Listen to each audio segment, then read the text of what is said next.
Have you ever wanted to be an anime character? Now today I want to talk about an issue that affects us on a global scale. Weeaboos. Well, man, I have, and you should too, because the most bonkers build in Dota 2 lets you cosplay as this guy. That's right, I'm talking about Ember Spirit, but in the offlane. Don't believe me that it's OP? Well, a good samurai always comes with extra cards up his sleeve. Or maybe that's a magician. I don't know, whatever, who gives a... First, change your profile picture to something like this. Then navigate to google.com and translate some edgy shit to Japanese. This is your new profile name. Get used to it. Great, now your opponents will either A, be intimidated, or B, think that you're a weeb cuck. In both cases, this is an advantage, because they aren't thinking objectively. Once you get in a game, slam down that first pick Ember Spirit, then select the non-dogshit facet. Your starting items should be the typical melee guy items, tango, quelling, and wraithband components, or a stick with some branches if you're against spell spammers. But hold on a second here. It's right here that I need to interrupt to give a very important PSA. In this guide, trust me, I will give you all of those juicy little details that all of the Giga Virgin Ember Spirit spammers rave about. The Shift Q trick to hit your Slight Chains combo, the trick to extend your Remnant distance. Yeah, we will talk about all of that in a little bit. But first, heed this warning.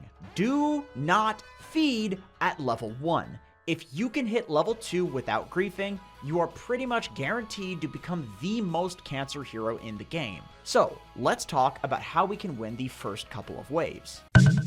If you are a dire offlaner, then there is a really easy trick that you can do that extends beyond offlane Ember Spirit. After Bounty Rune spawn, make your way to their tier 2 tower and become a peeping Tom in the trees. Wait until you see your creeps in your safe lane move past the tier 2 tower on the map. Then, pop out and block the wave as hard as you can. To block easier, you can double tap your hero portrait, which will lock the camera to your hero. If some creeps get in front of you because you suck, then you can change the creep wave, that's fine. The result of this is that your first creep wave will push into their tower, bouncing the creep equilibrium safely in front of your tower. Congratulations, you just won the first few waves. If you're in the Radiant offlane, then things are a bit trickier, but it's okay. Like a good samurai, we have cards up our sleeve for every situation. Start with a creep aggro drag on the melee creeps to your range creep. If you're playing against a melee carry, then usually what will happen is you both go for the opposing range creeps. But maybe they try to hit you a few times for this, and this is where Searing Chains comes in. Beat the ever-living shit out of the range creep and press Searing Chains on it, plus the carry. At this crucial moment, remember this tip. The safest direction in the lane is not necessarily towards your tower. That is a bait. If the carry continues hitting you, then just run the opposite direction away from the creeps. This will be away from their support and from the creeps, and so at some point they should get bored and stop hitting you. This is the sacrifice that you have to make to not get the first few range creeps denied. Another trick that you can do is this one right here, which I learned from BSJ, learning from Thompson. Press A and then click on one of the icons at the top of the screen of one of the enemy heroes that is currently showing on the map. Then use this to drag the creeps towards the river as much as you can. This will make the next creep equilibrium much closer to your tower. Rinse and repeat this bullshit until you're level 2, which is when you no longer have to do this with your body and instead you can use Sleight of Fist. Luckily though, there is an easier alternative for the first few waves, but it requires the right draft. If you're playing with a support like Lion or Hoodwink, then you can simply instruct your support to get the range creep, and this is easier and they're going to be willing to do it because it's extra gold for them. As the lane progresses, there are 2 potential modes of being, and they're both very important. We will talk about what they are and what triggers them. But before we dive into them, we should talk about the skill build in general. The build on Ember is Q into W, then you max W first, and then Q second, with no points in E. Get a point in your ultimate every time you can, and once you have your Q and your W maxed out, then you max out Flame Guard before going for any talents. At 15, you grab this talent first, and then circle back for this one, and then these talents much later. Optionally, if you are dying a lot and want to be tankier, you can take this talent a little bit earlier. But Jenkins, what about early points in Flame Guard for farming? Motherfucker, do you see this shit? This hits 3 creeps now. That's 3/4 of a wave and pretty much every whole jungle camp on the map. This is now a farming ability. And because this ability scales in terms of both DPS and duration, and this ability scales in terms of both cooldown and damage, it means that at a certain point, you will, look at me, You will push the enemy heroes out of lane. It always happens. Ember is the ultimate poke hero. Your purpose is to poke until it's the perfect time to strike, and this persists for the entire game. Master this mentality and you will become a monster. Anyway, we're getting carried away. Let's talk about the modes of laning, starting with defensive. This is a similar mode to how you played the first wave. Basically, they're stronger than you, and so you act like a little bitch. Typically, this will be between levels 1 through 4 and before you have boots. In this mode, you want to drag creeps as far back as you can, even off the creep wave if you can, and last hit only with your right clicks. Here, slight change should be reserved for either A, getting the range creep CS, or B, rooting them when they go on you. And if they never go on you, then that's great. You never have to press a thing and you have full mana. But at a certain point, especially after you get your Orb of Corrosion, which, by the way, should come after your boots, you enter aggressive mode. In this mode, pay attention to the absolutely pathetic support battle that's going on the side of the lane. Slight change their support if they step too far out of position. Once their support is either dead or harassed to the point where they fuck off, do the same thing to their carry. And that brings us to the item build, which we touched on briefly, but the build is finish your Wraith Band and then get Boots and Wand. Buy phase boots against big physical damage and buy mana boots otherwise. After this, things get interesting, because Ember Spirit is like Ditto. He can become whatever is needed for your team. For your first medium-sized item, there's a few options. Maelstrom, if you can be greedy and eventually want to Gleipnir. Mage Slayer, if they have some heavy magic damage guys like CM or Leshrac.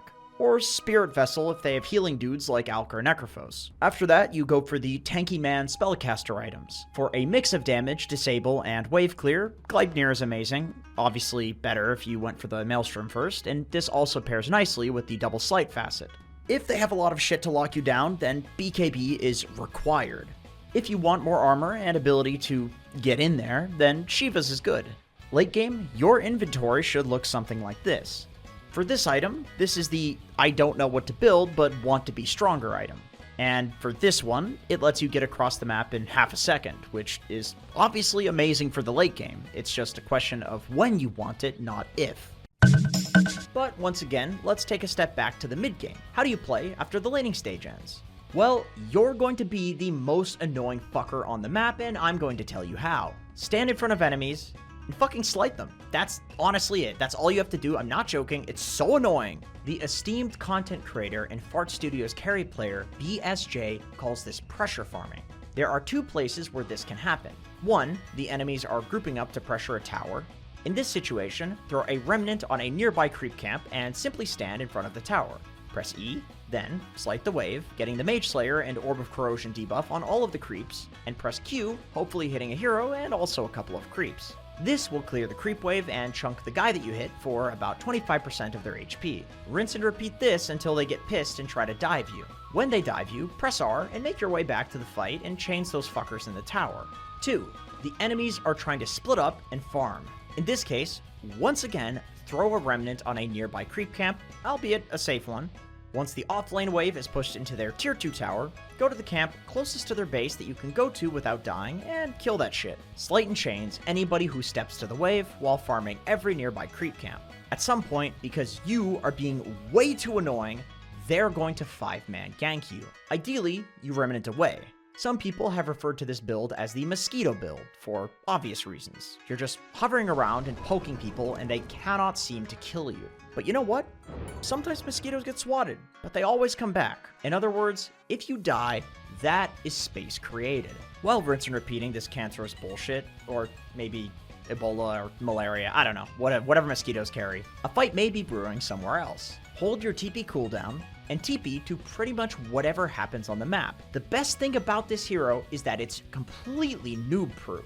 If you TP to a fight and it was a terrible decision, well, hey, remember that remnant you threw out that creep camp? Press R and go back to farming. If the fight starts and it looks good for you, then here is how you play the team fight.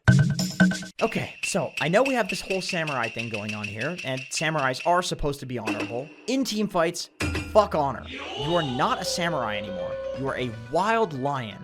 No, not that lion, like one of these. Your job is to pounce the weakest fucker in the pack and do not let go of them until they are dead or you are dead. In other words, remnant in and go for their backline supports. This strategy achieves a few things for your team. 1. It disrupts the enemy team's positioning. 2. It forces all of the enemies to show themselves. 3. It forces them to use shit on you. And 4. It forces the supports to use shit on themselves instead of their cores. All of these things have crazy fight impact. Even if you die, your team will usually end up winning. But hold on 1 minute, there is one other important teamfight scenario that you might find yourself in. The odd time, the pounce the weakest guy strategy has another outcome. You feed, and it costs them nothing.